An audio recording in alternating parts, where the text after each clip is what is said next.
Hello, everyone. I want to welcome you to the final lesson for this particular grade 4 of our ABRSM Rudiment of Music. We've gone through lessons 1 to 14, and today we'll be wrapping up the class with music terms and signs. I want to just once appeal that if you've not been able to go through all the classes successfully, please take time to revise some of the topics that you've missed before you can easily go to the exams. It's very important that you understand every content that we've taught from lessons 1 to 14, and then we wrap up with this lesson 15, and then you are prepared to write the ABRSM grade 4 exam. So let's get straight into it. My name, as usual, is Dr. Ernest, and I'm your facilitator for today. So today will be our learning outcomes or objectives will be to explain some standard orchestral instruments, identify some performance directions for some particular or specific instruments, and then to understand the meaning of some Italian and French music terms. So you see, for grade 4 now, we are introducing French music terms. From grade 1 to grade 3, we've been dealing with only Italian music terms and science, but from grade 4 now, we are adding a bit of some French music terms.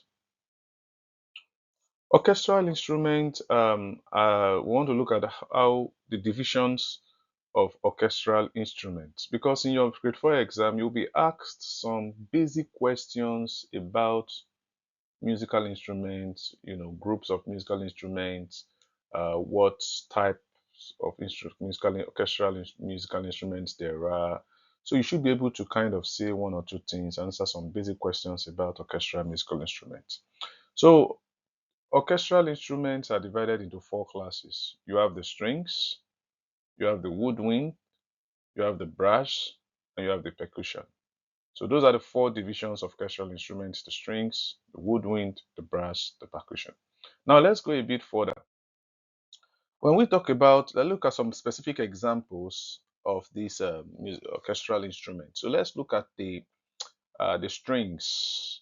So the way it's been arranged here, you will see that we have the clefs in brackets. The clefs in brackets are the clefs on which these instruments, the music for these instruments are written. So I'll be making some comments as we go along. All right, so if you look at the strings, for example, we have the common example of string instruments that are in the string family are violin, viola, cello, and double bass. For the treble clef, for the violin, it's written on the treble clef, as you can see. The viola is written on the alto clef, although sometimes it can still be written on the treble clef, but most times it's written on the alto clef. Cello and double bass are written both on the bass clef. Double bass and cello are both written on the bass clef. Then if we go to the woodwind, and you could see that for the strings here, violin is the instrument in the string family that has the highest pitch, while double bass has the lowest pitch. Then you have the woodwind, and then you have the flute, the oboe, the clarinet, and the bassoon. So the flute and the oboe and the clarinet are all written in treble clefs, while the bassoon is written in the bass clef. So in the same manner, the flute um, has the highest pitch from what we have here. Of course, you can have the piccolo, but for this standard woodwind instrument, and the flute here has the highest pitch, and then you have the bassoon, which has the lowest. Okay, then you have the brass. These are instruments made of brass, right? And remember, these are not all the instruments that you have in each of these categories. I'm just taking the common ones, the standard ones. For example, I've mentioned the piccolo in the part of the woodwind. You have other instruments. For example, the brass. We've talked about the cornet. We talked about there are other instruments. You can talk about the saxophone and things like that. But we're just focusing on standard orchestral common instruments. So we have four examples here: the trumpet, the horn, the trombone, the tuba. And you can see that the trumpet, the horn are both written in treble clefs, while the trombone and the tuba are both written in bass clef. Of course, the trombone can still be written in tenor or even treble clef, especially when you are dealing with tenor trombone. Then you have the percussion. Now the percussion is a very spectacular, special class of orchestral instrument, because most of the instruments in the percussion do not have varied pitches. So they just have one single pitch. So they do not have varied pitches like you have in other instruments. The only in this one we have there are so the out of these four common examples that we have, the timpani or the kettle drums is the one out of these four that has, you know, definite pitches. You can move from one pitch to another pitch to another pitch, and it's normally written on the bass clef. Okay, so that is that. So that's why we can't say the side drum is written in treble clef or cymbals. So because it's just one pitch, it gives you just one pitch, just one pitch. So it's how do you manipulate those pitches, those particular pitches, the rhythm, the that kind of makes it very exciting. But as per whether you are going up or down the pitch, it's not. We have a fixed pitch for this percussion instrument. So those are some you at this level, grade four, you will not really be examining into details about this instrument. Just know the basic idea, which ones are string family, woodwind, brass, and which ones are written on this clef or on that clef, and that should suffice for now. Now we want to talk about some performance directions, and these performance directions, they do not they do not they do not pertain to all the orchestral instruments. So there are some orchestral instruments, some classes of instruments that may be more, maybe more, um, how will I put it now? Maybe more useful in terms of talking about performance direction. So, for example, strings and brass. So strings and brass, when you in a strings and brass music, if you see this direction, consordina or consort, it means with mute. So it means this brass and string instrument. There are some instruments that can be played with mute, just a piece of material that you can put on that instrument to make the sound softer. So if you are asked to play that particular piece with mute, you will have this direction there, consordina. And if clearly they don't just want you to play it with mute, they'll put the sensor sordina, so it's without mute. Mute doesn't mean it doesn't sound out anymore. It only means you add that material to the instrument, and then it makes the sound coming out from that instrument softer. This only has to deal with strings and brass families. Let's look at other performance directions that has to deal with only strings family.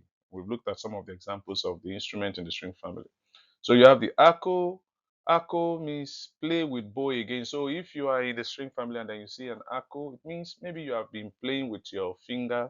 You have been doing pizzicato, as we'll see later. Now you are asked to stop doing pizzicato and go back using your bow again. So actually, this sign is normally used after you have when you see this sign, it means maybe you have been using your finger to pluck the instrument. Now you are told to stop doing that and go back to using your bow to play the instrument again. And then you have this sign, these two bowing marks. The downwards bowing mark means bow down. The V bowing mark means up bow. So this downward one that looks like a kind of a letter N means down bow. Anytime you see this sign, it means you play down bow. Then when you see this V sign, it means you play up bow. Then you have a slaw. So when you see a slaw over a group of notes in a strings music, it means all those notes that are under those slaws should be played with one stroke of the bow. Whether you are bowing up or you are bowing down, you play all the notes under that slaw with one stroke of a bow. Then this is what I talked about, the pizzicato or the P's. It means when you see this, it means uh, pluck with your fingers rather than bowing. So you pluck with your fingers. So you don't bow, you just pluck those notes with your fingers as if you are playing the guitar. And then you have the su G, which means play on G string. And then you have the su punticello, which means play near the bridge of that string instrument. So these are specific performance directions that deal specifically with the strings family. So you should know them. You'll be asked when you, what does this mean? What does that mean? What does this sign represent? So you should be able to interpret those signs when you see them on a music manuscript. Now, there are also performance signs for the piano, but I will skip that simply because you will not be examined on in for performance directions from piano until you get to grade 5.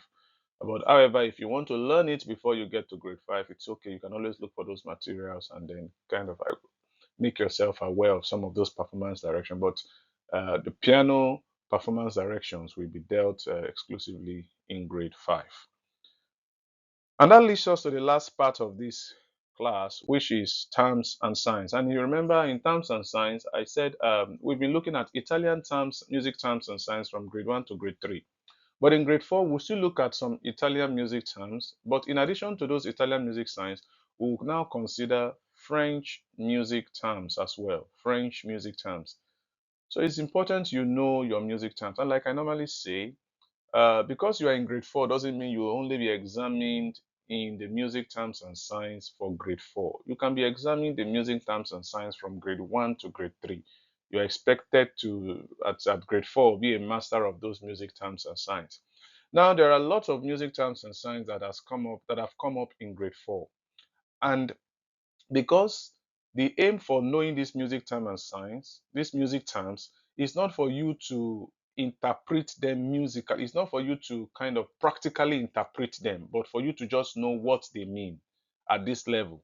So I'm not going to uh, go through the process of going through them one after the other and telling you what they mean. Rather, what I'm going to advise you to do is I'll just go through them like holistically, and then you on your own find time to pause the video and then go through them one by one to be able to understand what they mean.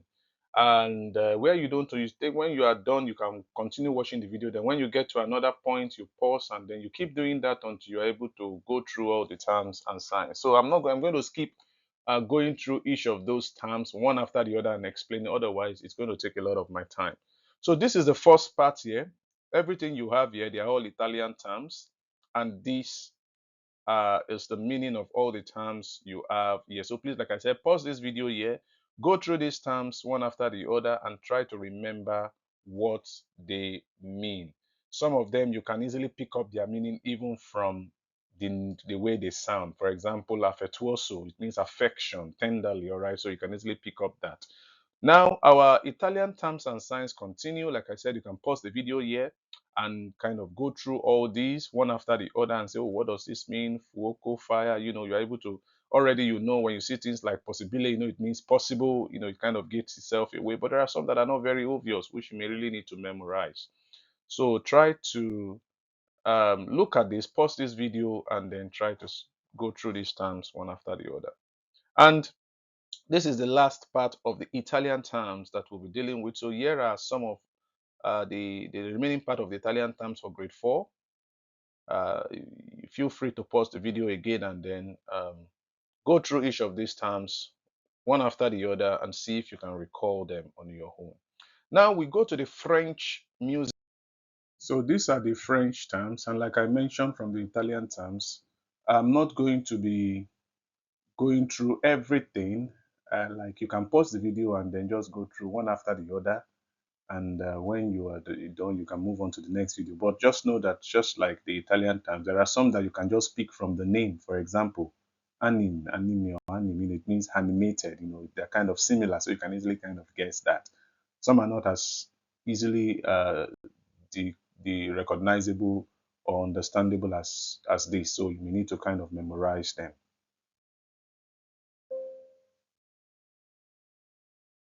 So these are the